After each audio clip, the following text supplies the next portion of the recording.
में चल रहा है।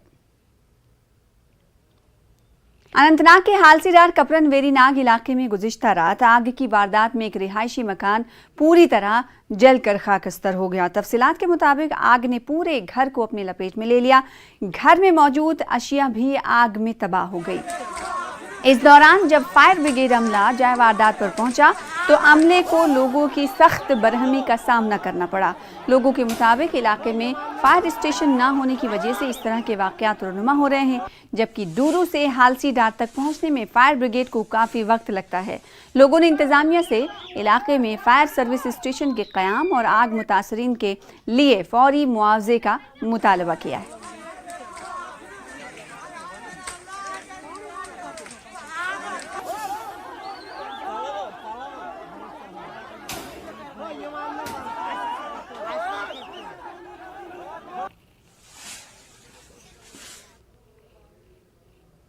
बडगाम जिले के बुंदगाम बीरवा इलाके में मिट्टी का तोदा गिरने से 2 अफराद हलाक हो गए हैं। दोनों अफराद की शनाख्त फयाज अहमद और मोहम्मद सुबहान पर्रे के तौर पर हुई है। दोनों बडगाम के रिहायशी रेत निकाल रहे थे कि अचानक मिट्टी का तोदा गिरा और वो उसकी जद में आ गए।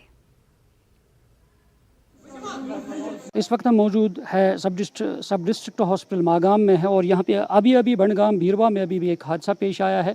वहाँ पे मिट्टी की खुदाई के दौरान उसकी जद में 2 शख्स आए हैं और मिट्टी के तोदे के गिरने से ही उसके जद में आए। दो जो शख्स है वो मौके पे हलाक हुए और उसमें एक ज़ख्मी हुआ है। अगरचे उन्हें हॉस्पिटल लाया गया, यहाँ पे डॉक्टरों ने ब्रॉड डेड करार दिया गया है। अभी यहाँ पे SHO बीरवा भी पहुँच चुके हैं। पुलिस इस सिलसिले में तहकीकात कर रहे हैं और उसमें जो लीगल फॉर्मेलिटीज़ है वो पूरी की जा रही है। आप देख सकते हैं यहाँ पे इस वक्त मागाम हॉस्पिटल में है SHO मागाम और दीगर जो अमला है वो पे मौजूद है। जिले में ये बताया जा रहा है कि जब ये मिट्टी निकाल रहे थे उस छोटी सी पहाड़ी में से और उस दौरान जो मिट्टी का वहाँ पे तोदा है वो गिर आया है और उसकी जद में आ गए हैं और 2 की मौत हो गई है और एक उसमें ज़ख्मी हो गया है। मुनीर हुसैन, न्यूज़ 18 जम्मू कश्मीर, मागाम।